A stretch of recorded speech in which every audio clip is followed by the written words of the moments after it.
अस्सलाम वालेकुम नाज़रीन, आप देख रहे हैं HDN TV और मैं ज़हर हिजाज़ी। नाज़रीन, आज हमारी मेहमान शख्सियत कारोबारी शख्सियत, लेकिन इसके साथ साथ सोशल वर्क में एक बहुत बड़ा नाम है। आइए इनसे बात करते हैं। मेरी मुराद है जनाब ख्वाजा खलील सलार साहब। सर, बहुत शुक्रिया आपने हमें टाइम दिया। ये बताइएगा कि आप रोल मॉडल हैं समाजी खिदमत के, लेकिन सबसे पहले हम आपकी कारोबारी ज़िंदगी के हवाले से बात करेंगे और आपसे ये पूछना चाहेंगे कि आपने जब होश संभाला, अपनी अमली ज़िंदगी का आगाज़ किया, तो क्या क्या किया, हमें क्या बताना पसंद करेंगे आप? बहुत शुक्रिया, आपने मुझे मौका दिया बात करने का। एक्चुअली ऐसे है कि वैसे तो मैं एक आम जो बच्चा होता है उसी तरीके से था, लेकिन मैं पढ़ाकू बड़ा था। जो है ना, जिस तरह एक शरीफ बच्चे होते हैं वो पढ़ने लिखने वाले, बस मेरा वो मजाज शुरू से ही रहा। किताबी कीड़ा, जिसे किताबी आप कह सकते हैं, जो है ना, बस वो ओबीडिएंट बड़ा, जो पेरेंट्स ने कहना है वो उसके मुताबिक ही जो है ना वो रहना है, उससे अगली बात नहीं करनी। ठीक है। तो जो बड़ा होता गया तो पढ़ने का लिखने का तो खैर शौक था ही था, लेकिन एक बात जो है ना हमेशा सोचा था कि मुझे बड़े हो गए जाए कोई अच्छे काम करने, बड़े काम करने। माशाल्लाह। अच्छा, कभी ये नहीं हुआ कि मुझे जो है कोई दौलत कमाने का बड़ा शौक था कि मैंने बहुत ज़्यादा पैसा कमाना है, माल दौलत इकट्ठा करना, ये शौक नहीं रहा। ये ज़रूर था कि हमने कोई बिजनेस करना है या मतलब कुछ करना है, काम करना है, वो जस्ट मतलब जिस तरह एक जिंदगी को गुजारने के लिए। लेकिन होता यह था कि ज़हन में कि नहीं, मुझे कोई बड़ा काम करना है। तो थोड़ा सा जो है ना मैं समझता हूँ कि बचपन में थोड़ा मजहबी भी ज़्यादा था मैं। अच्छा। तो फिर वो आगे चलते चलते जो है अल्हम्दुलिल्लाह जो है ना एजुकेशन जब मुकम्मल हुई, तो फिर मैं सबसे पहले मैं आती जो है मैंने ये सोचा कि मुझे एजुकेशन के सेक्टर में जाना चाहिए। ठीक है। तो मैंने आते ही फिर जो है ना पहले मैंने एजुकेशन में अपना कॉलेज बनाया, एडिटर यूनिवर्सिटी कॉलेज के नाम से। माशाल्लाह। ठीक है। तो मेरा शौक यह था कि पूरे पाकिस्तान में जो है इसकी ब्रांचेस बनाऊंगा। खुद भी पढ़ाते थे या सिर्फ? नहीं, खुद मेरा जो है मैनेजमेंट का ही था, लेकिन ये कि मेरा शौक यह था कि मेरा अपनी एक सोच है कि जो एजुकेशन सिस्टम वो किस तरह का होना चाहिए। ठीक है। तो उसी को सामने रखते हुए मैंने ये प्लान बनाया था कि मैं एजुकेशन के अंदर जो एक सेटअप बनाऊँ हर सिटी में, और उसके अंदर जो है वो सिलेबस जो मैं समझता हूँ कि ज़रूरी है, क्योंकि मैं हमेशा ये देखता आया कि पाकिस्तान के अंदर जो है वो दोहरा निज़ाम तालीम है। तो जो आम गरीब है उसके लिए कोई और निज़ाम है, वो बेचारा जो है वही सरकारी स्कूलों में टाट पे बैठ के पढ़ने वाला माहौल है।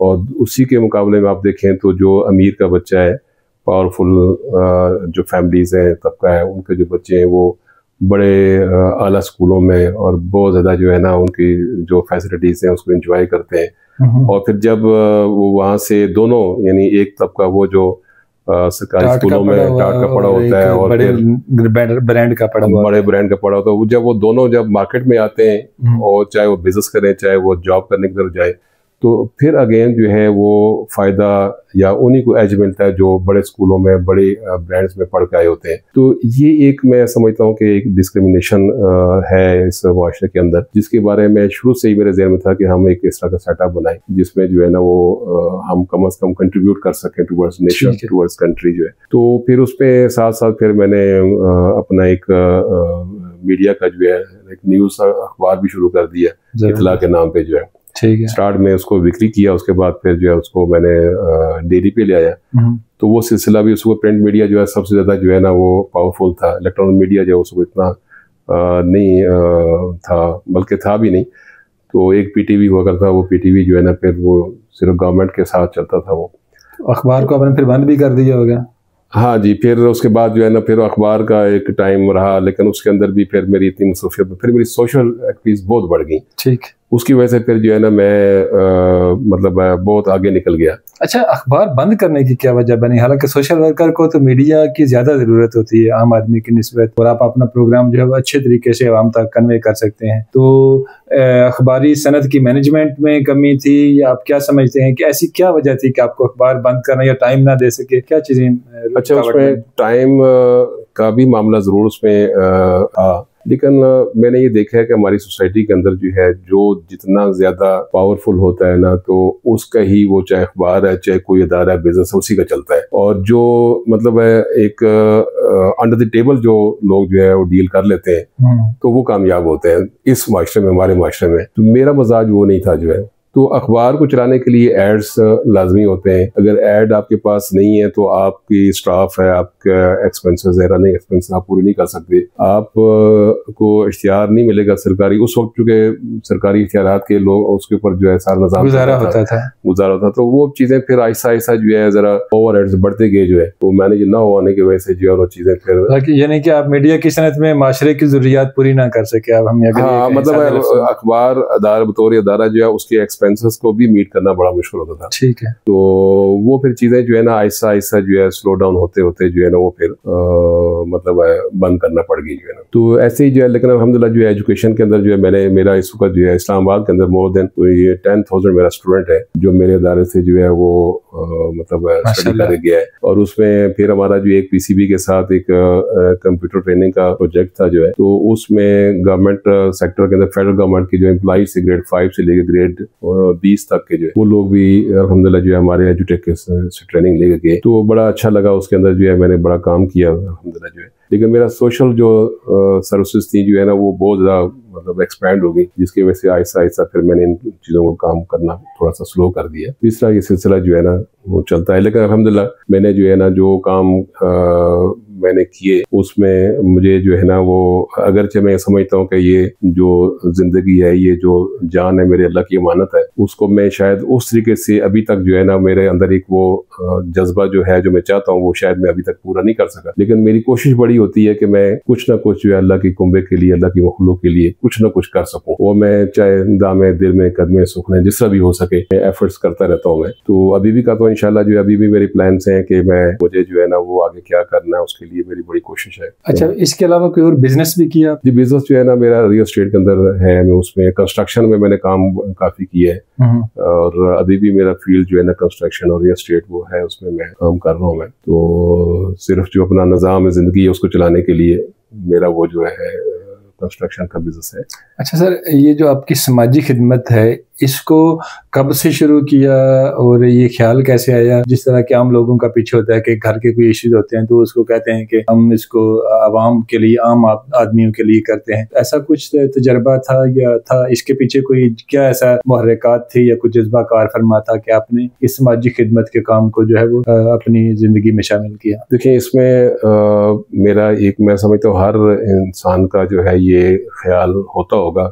मेरा बहरहाल इसमें ईमान भी है और मेरी सोच भी है कि मुझे अपने रब से बहुत प्यार है। अब प्यार करने का इजहार जो है ना वो कैसे होना चाहिए? जैसे आप अपने माँ बाप से प्यार करते हैं तो आप उनकी खिदमत करते हैं, उनके लिए जो है गिफ्ट लेके आएंगे, उनकी मतलब जो चीज़ें उस पर जो हुक्म है उस पर अमल करेंगे, या उनसे प्यार करने के मुख्तलिफ तरीके हो सकते हैं। लेकिन जब आपने अपने रब से प्यार करना है तो आप किस तरह मतलब उनसे उसका इजहार कैसे करेंगे? तो मैं ये समझता हूँ कि ये मखलूक जो है ये अल्लाह की तख्लीक है, ये उसका कुंबा है। आप जब उसके कुंबे से प्यार करेंगे, उसके कुंबे के मसाइल को हल करेंगे, उसके कुंबे के लिए जो है ना अपनी खिदमत पेश करेंगे, तो आप अपने रब से प्यार कर रहे होते हैं। ये उसका इजहार है प्यार का जो है। तो ये फितरत में, बाज लोगों की फितरत में होता है, वो मतलब उनको बताने की जरूरत नहीं होती कि उन्होंने जो है ना किस वजह से जो उन्होंने खिदमत शुरू किया, ये नहीं होता। ये बिल्ट इन होती है कि आपने मतलब ये काम करना है। तो ये मेरा स्टूडेंट लाइफ से ही मेरा ये था कि मैं कोई भी चीज होती है, बल्कि बचपन से ही तो ये एक फीलिंग्स होती है कि मैंने किसी की तकलीफ को देखना है तो मैंने फील करना जैसे मेरे साथ हो रहा है। ऐसे अगर किसी को मैंने मुश्किल में देखा तो मुझे फील होता है कि जैसे ये मुश्किल मेरे साथ हो रही है। तो मैं उसी तड़प के साथ जो है ना वो हमेशा स्टूडेंट लाइफ के दौरान भी ऐसे ही करता था जो है। और जब मैं स्टूडेंट्स लाइफ मेरी कंप्लीट हुई तो मैं जब प्रोफेशनल लाइफ में आया तो मुझे उस वक्त जो है ये मौका और मिला ये काम करने का। तो अल्हम्दुलिल्लाह जो है उसके ऊपर मैं उसके अंदर एक मखसूस एक तस्कीन होती है। अब जब किसी की खिदमत करते हैं, किसी की मुश्किल को हल करते हैं तो आपको एक रूहानी सुकून मिलता है। तो एक सुकून, वो एक रूहानियत का एक नशा होता है। तो वो आप खुद भी जो लोग इस फील्ड में होते हैं उन लोगों को वो बता सकते हैं इस बात के अंदर कितना जो है ना एक लुत्फ होता है जब आप किसी के मसले को हल करते हैं, किसी की परेशानी को दूर करते हैं। तो अल्लाह का शुक्र है कि मैंने जो टूटी फूटी कोशिश की है, मैंने जब भी कोई किसी का इशू हल किया होगा या किसी के मसले को किसी की मदद की होगी तो मुझे एक अंदर से एक सुकून सा मिलता था। तो वो सुकून की तलाश में जो है ना ये चला आया, कोई उसमें कोई हादसा नहीं है। अच्छा सर, किस तरह की समाजी खिदमत में कोई आप प्लान करते हैं या वैसे ही किसी को देख लिया? इसकी नोयत क्या है आपकी? देखें, इसमें एक तो वो चीजें होती हैं जो रोजमर्रा के माशरे के अंदर मसाइल होते हैं, मुख्तलिफ लोगों के मुख्तलिफ इशूज होते हैं। ठीक है, चाहे उसके फैमिली इश्यूज हो, कोई और इश्यूज हो, मतलब बहुत ज्यादा इश्यूज हैं माशरे के अंदर, वो आप समझते हैं। वो तो आप ये देख लें कि लोग जो है वो बगैर, लोगों को पता है, तो लोग जो है ना वो मुझे मतलब फोन के जरिए या खुद आके लोग मिलकर कहते हैं जी हमारी इस मुश्किल में हमारी मदद करें जो है, तो वो तो हमें किसी को कहने की जरूरत नहीं होती है। वो बहुत ज्यादा इस माशरे के इशू है, वो सब अल्हम्दुलिल्लाह जो है ना उनको पता है कि जब वो मेरे पास आते हैं तो वो इशू जो है ना मैं नहीं कर सकता, मेरी क्या हैसियत है, मेरा अल्लाह जो करता है। लेकिन मैं इतना जरूर कहता हूँ कि आप मैं उनसे ये कहता हूँ कि आप मेरे पास आए, अब आपकी परेशानी खत्म, अब मेरी शुरू। अब मैं और मेरा अल्लाह जो आपकी परेशानी दूर करेगा, तो अल्लाह ताला कर देता जो है। तो अल्लाह का शुक्र है कि जब भी जो भी, हालांकि मुझे अंदाजा भी नहीं होता कि मैं शायद इसकी हेल्प कर सकूं या नहीं कर सकूं, लेकिन जब मैं ये कहता हूँ तो मेरा अल्लाह उसकी मदद करता है और वो मामला अल्लाह हल कर देता है, तो किसी भी नौयत का, किसी भी नौयत हो जाता है। तो उसके अलावा जो है देखें बहुत सारे इशूज है। सबसे बड़ा इस माशरे में जो मसला इस वक्त जो है ना, जो लोगों की जो है ना वो इकोनॉमिक पोजीशन है ना बहुत कमजोर हो गई है, और जिस माशरे के अंदर जो है मुआश का इशू हो ना, वो माशरा बहुत बुरे हालात से गुजरता है। ऐसे है। तो मैं बड़ी इसमें कोशिश करता हूँ, इसके अंदर बहुत सारी चीजें हैं, उसमें बहुत मैंने इसके प्रोजेक्ट्स भी मैंने वो बनाए, इसमें इंशाल्लाह जो है कोशिश करेंगे कि हम अपने लोगों के जिस कैपेसिटी में हैं उसमें रहते हुए, या जितनी भी अल्लाह तौफीक देगा जो है इंशाल्लाह उसके ऊपर जो है एक एट लार्ज काम करने जा रहा हूँ, इंशाल्लाह उसमें करेंगे जो है। तो इस तरह के बहुत सारे इश्यूज हैं, वो अनगिनत इश्यूज हैं, तो वो कहने की जरूरत नहीं पड़ती है, लोग खुद आते हैं। अच्छा सर, एक तो ये होता है कि दुनिया अपना नाम बनाती है कि समाजी खिदमत कर रहा हूँ, और लोग बाहर से उसको फंडिंग करते हैं, क्योंकि कुछ लोग फिर एक मखसूस हिस्सा है जो उनकी वर्किंग होती है उसके अगेंस्ट रख के 30-40% या 20% वो अपनी जात पे मैनेज करके, तो बाकी जो वाकई है ओरिजिनली लोगों के डिस्ट्रीब्यूट करते हैं। कुछ लोग 100% भी करते होंगे। तो आपका भी कोई इस तरह का सिलसिला है, या आप इस पे बिलीव नहीं करते, या करते हैं तो किस हद तक वो जो है वो आपकी वो रेशो है? देखें, बात यह है कि ये तो मुख्तलिफ लोगों की मुख्तलिफ इंटरेस्ट होते हैं। जो लोग जो है खासकर आप जिक्र कर रहे हैं एनजीओ के हवाले से, कि वो एनजीओ के अंदर जो है वो फंडिंग कराते हैं, उसके बाद फिर उनसे मतलब जो भी जो एडमिनिस्ट्रेशन के चक्कर में जिससे भी वो मतलब पैसे लेते हैं या जो भी करते हैं, मैं उस पर नहीं जाता। लेकिन मैं इस चीज़ को पसंद नहीं करता। मैं ये कहता हूँ कि आपने जो भी करना है अपनी कैपेसिटी में रहते हुए आप अल्लाह की मखलूक के लिए, सिर्फ अल्लाह की रजा के लिए, आपने लेना भी अपने रब से है, करना भी उसके लिए है। तो आप अपनी जाती हैसियत में, मतलब उसमें आप, मैं ये कहता हूँ कि आप जिस काबिल है, जरूरी नहीं है कि आपके पास करोड़ रुपया हो तो फिर आप जो है ना, नहीं, आप जिस काबिल है, हो सकता है आपका जो थोड़ा किया हुआ जो है ना अल्लाह को ज्यादा कबूल हो जाए। तो आपने देखना ये है कि आप जिस हैसियत है उसमें रहते हुए आप क्या कर सकते हैं, वो कंट्रीब्यूट करें, वो अपना वक्त, अपनी जिंदगी, अपना जिस्म जो है अल्लाह की रजा के लिए इस्तेमाल करें। हाँ जी।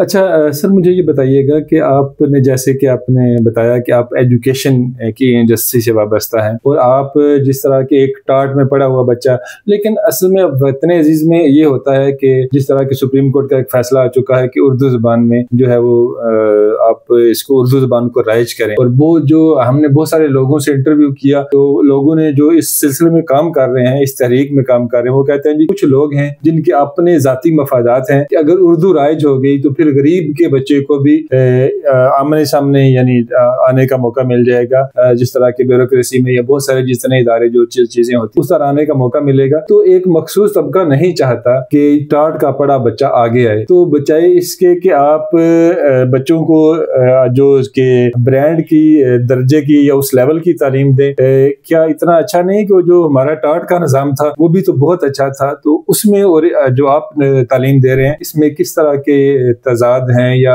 आप क्या कहेंगे कि कमी है जिसको आप दूर करके आवाम के सामने डिलीवर करते हैं? अच्छा देखें, इसमें पहली बात तो ये है कि उर्दू चूँकि हमारी कौमी ज़बान है, उसका नफाज चूँकि हमारे आइनी लिहाज से भी ज़रूरी है, और सुप्रीम कोर्ट का ऑर्डर भी आ गया हुआ है, वो एक अलग मैटर है, उसको तो होना चाहिए, उसके ऊपर सेकंड दूसरी राय तो कोई है नहीं है। लेकिन मैं इससे हट के ये बात मैं अर्ज करूंगा कि मेरी सोच ये है कि एक तो ये कि यकसा निज़ाम तालीम होना चाहिए, गरीब का बच्चा है या अमीर का बच्चा है, सारे इस मुल्क के वारिस हैं, इस मुल्क के इसमें इसके रहने वाले इसके वारिस, और बराबर उनके हकूक हैं। तो पहली बात तो ये खत्म होनी चाहिए कि कोई अगर कोई ताकतवर है, अरबाब इख्तियार में लोग हैं, अमीर है, उसकी बच्चे किसी की में सबके साझे हैं, उनको एक ही जगह पे उनकी स्टडी होनी चाहिए, और एक ही तालीम का निज़ाम, एक निसाब होना चाहिए। एक तो बात ये। दूसरी बात ये है कि मैं ये समझता हूँ कि सिर्फ उर्दू ही नहीं, इंग्लिश भी सीखनी चाहिए। उर्दू, इंग्लिश और अरेबिक, क्योंकि हमारा दीन जो है, हमारा कुरान जो है वो अरबी में है। हम अगर इंग्लिश सीखते हैं तो हमें अरबी भी लाजमी सीखनी चाहिए, ठीक है, हमारे लिए बहुत ज्यादा जरूरी है। इसके साथ साथ चाइनीज आप सीखें, दुनिया की बाकी जबानें सीखें, और अपने मुल्क के अंदर जो मुख्तलिफ रीजन में जो है वो जबानें बोली वो भी सीखें। बिल्कुल सही। ये बुनियादी बातें हैं, जबान को सीखना जरूरी है, क्योंकि आप मुल्क के अंदर की जबानें जो आप सीखेंगे तो आपके अंदर इंट्रैक्शन पैदा होगा। आप चाहे KPK में जाएं, आप पख्तूनों में जाएं, आप सिंधियों में जाएं, आप बलोची में जाएं, वो सारे हमारे अपने हैं, उनकी जबानें भी हमारी अपनी है। तो हमने बलोची जबान, बलोच हमारा, हमारे भाई, बलोची जबान हमारी, सिंधी हमारी जबान सिंधी, उर्दू हमारी जबान, पंजाबी हमारी, पश्तो हमारी, तो हमें वो भी सीखनी चाहिए, क्योंकि हमारा इंटरेक्शन तभी होगा जब हम सारी जबानों को सीखें। मैं ये कहता हूँ कि बच्चों को जो है ये सारी अपनी पाकिस्तान में जो जबानें बोली जा रही हैं वो भी सीखनी चाहिए, साथ साथ अरबी मस्त सीखनी चाहिए, इंग्लिश और चाइनीज लाजमी, चूंकि आइंदा जो दौर है वो चाइना सुपर पावर बनने जा रहा है, तो उसकी जबान को भी सीखना चाहिए, क्योंकि हमने दुनिया के अंदर जो है ग्रो करना है, आगे बढ़ना है, तो हमें जबानें जो है वो हमारे पास ये एक एक्सेस है जिसके जरिए हम उन तक हम पहुंच सकते हैं, तो ये बहुत जरूरी है। इसके साथ साथ मैं एक बात कहता हूं कि मेरी सोच है कि मुल्क के अंदर तमाम स्कूल, कॉलेज, यूनिवर्सिटीज के अंदर जहां पर हम एकेडमिक एजुकेशन का निसाब बनाते हैं, वहां पर हमें बच्चों की जो सोच है, उनकी जो उनकी ज़हानत है, जो ज़हनी उनकी जो है जो लेवल उसको सामने रखते हुए टेक्निकल एजुकेशन लाजमी दे। IT के अंदर बहुत लाजमी उनको लेके जाए, मस्ट करार दिया जाए कि वो टेक्निकल एजुकेशन, और साथ साथ फिर ये है कि एक तो और फिर मॉरली उनको हम ट्रेन करें, क्योंकि हमारे मुआशरे के अंदर इसको सबसे बड़ा जो मसला है मैं समझता हूँ, मुआश मसला जरूर है, लेकिन हम मॉरली जो है ना, हम अखलाकी इक़दार की बहुत ज्यादा कमी है, हम गिरावट का शिकार है, हम बहुत पस्ती का शिकार हो चुके हैं। जब तक जो कौम जो है मॉरली जो है ना स्ट्रांग नहीं होती, अखलाकी कदरें उसकी स्ट्रांग नहीं होती है, वो कौम कभी तरक्की नहीं कर सकती है। आप समझते हैं कि जब हम जो कि एक अपने बच्चों को पैसा कमाने का हुनर तो बहुत अच्छी तरह सिखा रहे हैं, लेकिन उसी हवाले से, उसी लेवल से हमारी अखलाकी इक़दार जो है वो पस्ती की तरफ जा रहे हैं। आप सर क्या कहते हैं? मैं ये कहता हूँ कि बच्चों को आप सिर्फ पैसा कमाने की तरफ ना रखें, आप उनको मॉरली भी स्ट्रांग करें, उनको तरबियत करें, उनकी ट्रेनिंग करें, जो है क्योंकि एक अच्छा शहरी बनाना हमने हमारे मुआशरे में जो है ना, हमने कहा जी पैसा जिस तरीके से आता है, चाहे वो जो भी सोर्स बनाए, आपने पैसा इकट्ठा करना है, नहीं, पैसा आप कमाने के लिए जरूर जो है उनको तरबियत दें, टेक्निकल एजुकेशन दें, बिजनेस दें, लेकिन साथ साथ मॉरली उनको जो है इतना स्ट्रांग करें। एक देखें, जो कौमें मॉरली स्ट्रांग होती हैं वो दुनिया को लीड करती हैं। हम बदकिस्मती से हमारी जो है ना,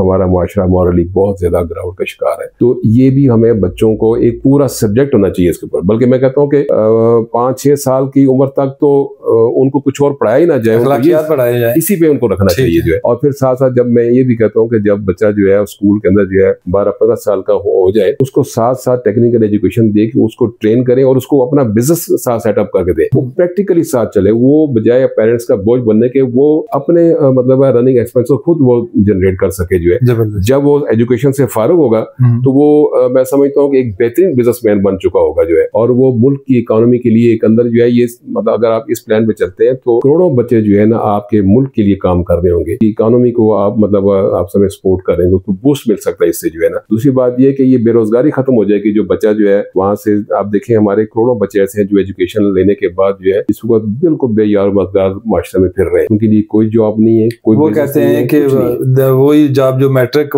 बच्चा कर रहा है वही मिल जाए तो हम कर लेंगे। डिग्री वाले लोग, मैं बताऊँ आपको, बच्चे मास्टर करके टैक्सी चला रहे हैं, मास्टर करके इन ड्राइव चला रहे हैं, मास्टर करके जो है लोडर्स को चला रहे हैं जो है। ये तो हमारे माशरे के अंदर देखे ना क्या हालत बन गई है। यहाँ बच्चों को पेरेंट्स उनके जो है उनके ऊपर लाखों रुपया खर्च करके और एक बड़ी आस उम्मीद से बहुत जज्बे के साथ उनको बड़ा कर रहे थे, बड़ी मोहब्बत से। तो जब बच्चा बड़ा होता है, बजाय इसके कि वो पेरेंट्स का बोझ उठाए, वो बोझ खुद पेरेंट्स का बन चुका होता है। तो ये एक बहुत बड़ा अलमिया है। तो ये जब तक आपका एजुकेशन सिस्टम ठीक नहीं होता, जब तक आपकी मतलब जो अरबाब इख्तियार हैं वो एक मतलब प्रॉपर तरीके से मुनसूबाबंदी नहीं करते, उस वक्त जो आते हैं। तो मुझे ये बताइएगा कि प्राइवेट स्कूलों के बारे में एक आम तासुर है पब्लिक के बारे में कि ये पैसा कमाने का जरिया है, बस पढ़ाते हैं, बराए नाम ही है। तो क्या देखते हैं इस तासुर को, क्या समझते? तो देखिए, मैं अगर प्राइवेट स्कूलों का अगर मैं कहूँगा ठीक है, इसमें कोई शक नहीं है कि वहाँ पर पैसा तो वहाँ पर कमाया जाता है। वो तो वो एजुकेशन जो है एज ए बिजनेस उसको मतलब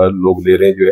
एजुकेशनल स्पिरिट जो होती है वो और होती है, डिफरेंट होती है। अच्छा सर, क्या समझते हैं कि जो प्राइवेट सेक्टर है वो तो अपना काम कर रहा है, लेकिन आपको हुकूमत से क्या शिकायत हैं या तवक्कुआत हैं, हुकूमत क्या करे तो आप समझते हैं कि जो प्राइवेट सेक्टर का एक तो बोझ कम हो जाएगा, दूसरा ये है कि वो जो बच्चे हैं जो बड़े बड़े ब्रांड में उनमें नहीं पढ़ सकते, वो भी एक ऐसी तालीम सीखेंगे कि वो जो है माशरे में उनको मददगार साबित हो। क्या कहेंगे? देखिए, पहली बात तो ये है कि जो गवर्नमेंट होती है या हुकूमत होती है वो मतलब जो प्राइम मिनिस्टर है या प्रेसिडेंट है ये फेस ऑफ द कंट्री होते हैं, और ये वो लोग होते हैं जिन्होंने कौमों की मंजिलों को तयन करना होता है, उसको डिटरमिन करते हैं। या पॉलिटिकल पार्टीज जो है ना, वो मैं समझता हूँ, जो मेरी सोच है कि पॉलिटिकल पार्टीज का एक नजरिया होना चाहिए, एक सोच होनी चाहिए कि उन्होंने क्या मतलब कहाँ जाना है, या उनके जो प्लान्स हैं उसकी प्रॉपर मनसूबाबंदी होनी चाहिए।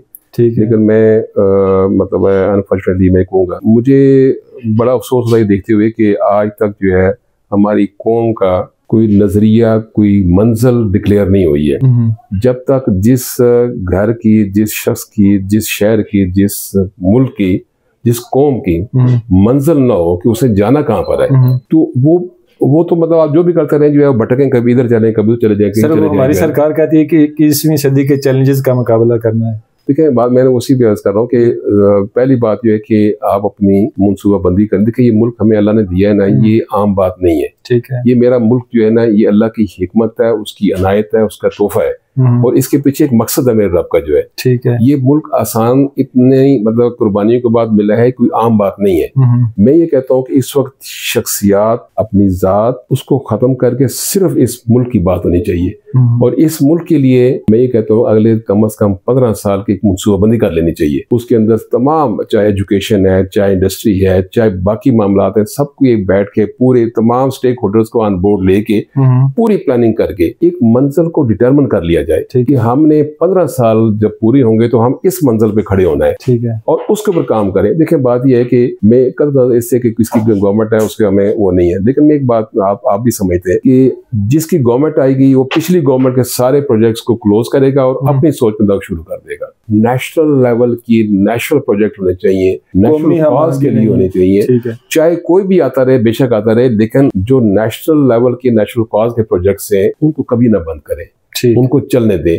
पॉलिसी को पहले बनाएं, मंजिल का तयन करें, नजरिया का तयन करें, उसके बाद तमाम पॉलिटिकल पार्टीज, तमाम स्टेक होल्डर्स वो इकट्ठे हो गए, एक पूरी मुशावरे के साथ एक प्लानिंग करके 15 साल मनसूबा बनाए और उसके बाद फिर एफर्ट शुरू कर दें। फिर सिर्फ हुकूमत नहीं, सारी पार्टीज, सारे मुआशरे की कम्युनिटीज जो हैं वो सारी मिलकर अपनी मंजिल की तरफ चलना शुरू कर दें। अभी तो ये है कि हम यहाँ पहुंचे, कल को दूसरा पैगाम आएगा, हम उधर मुड़ जाएंगे, तो हम इधर ही भटक रहे हैं, हम मंजिल पे नहीं जा रहे। तो देखें, हमारे बाद चाइना आया, चाइना जो है ना, इसको देखें पूरी दुनिया की इकोनॉमी पे उसने जो है ना कंट्रोल कर लिया है। आप सिंगापुर को देख लें, बांग्लादेश को देख लें, वो हमारे हमसे जुदा हुए, कहाँ चले गए वो, हम कहाँ खड़े। तो मैं जिनको हमने कर्जे दिए थे आज वो सुपर पावर के बिल्कुल ऐसे खड़े हैं जी। तो मेरी गुजारिश जो कहने का मकसद ये है, मेरा मतलब कतई नजर इसके सियासी मामला तो मैं नहीं उसमें कर रहा, लेकिन मैं ये कह रहा हूँ कि चूंकि यही लोग वो हैं जिन्होंने इस मुल्क की, इस कौम की जो है ना मंजिल का तयन करना है, तो हम इन्हीं से कह सकते हैं ना, और इनको हम अपनी दिल की बात तो कह सकते हैं जो है ना। आगे ये कोई एक्सेप्ट करे या ना करे, लेकिन हम तो अपनी बात कह सकते हैं। तो इसलिए अगर इस माशरे को, इस मुल्क को अगर हमें आगे लेके जाना, और ये मुल्क जो है ना इंशाल्लाह आगे जाएगा, ये तरक्की करेगा दुनिया की, मेरा ये ईमान है कि ये मुल्क जो है ये इंशाल्लाह मदीना सानी बनेगा और इंशाल्लाह ये पूरी दुनिया पे जो है हुकूमत करेगा ये मुल्क जो है। लेकिन उसके लिए जो है मैं समझता हूँ कि जो आज के जो हमारे हैं इक़्तिदार में जो लोग हैं, या पॉलिटिकल पार्टीज के जो लोग हैं जिनका स्टेक है, या जितने स्टेक होल्डर्स हैं, उनको मिल के जो है ना मनसूबाबंदी करनी चाहिए। सर ये बताइएगा कि आम पब्लिक को या आपके जो आप एजुकेशनिस्ट हैं, आप अपने बच्चों को क्या कहेंगे?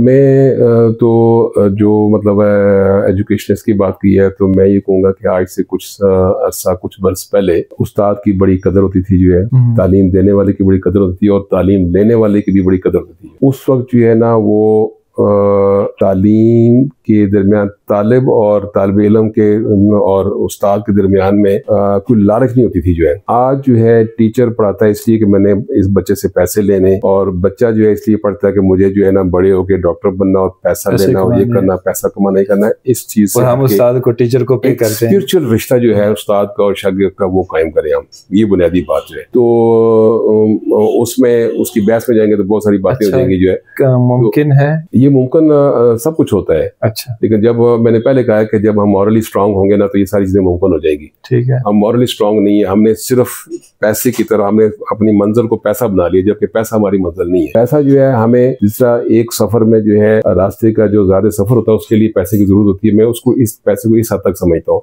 लेकिन मंजिल नहीं समझता। पैसा मंजिल नहीं है, मंजिल कुछ और है, हमने वहां जाना जो है। तो इसलिए जो है वो एक मतलब इस सोच के साथ कि हमने मुल्क को आगे लेके जाना है, हमने जो है इस मुल्क को जो है दुनिया का जो एक सरदार बनाना है, तो हमें उसके लिए जो उस तरह की सोच भी रखनी पड़ेगी। नाज़रीन, जहाँ तक मैं समझा हूँ ख्वाजा खलील सलाह साहब का ये फरमाना था कि अगर हमने 50 साल रहना है तो 50 साल का ज़ादेरा की जिंदगी में हम इज्जत के साथ खा पी के गुजर बसर हो सके इतना खाएं, और जितनी हमारी उखरवी मंजिल है जहाँ हमने आगे जाना है, जितना अरसा, चूंकि जाहिर है वो हजारों साल का अरसा है, जहाँ जितना वहां रहना है उसके लिए हम अपना ज़ादेरा यहाँ से लेकर जाएं। जहाँ तक मैं समझा हूँ ख्वाजा साहब ये कह रहे थे, और इनकी जुबान को मैं एक शायर ने यूं कहा है कि दर्द दिल के वास्ते पैदा किया इंसान को, वरना अतात के लिए कम न थे करो बयां। आज का हमारा प्रोग्राम आपको कैसा लगा, अपनी राय से जरूर आगाह कीजिएगा। अपना बहुत सा ख्याल रखिएगा। हमारे चैनल को सब्सक्राइब, लाइक और शेयर कीजिएगा। अल्लाह निगहबान।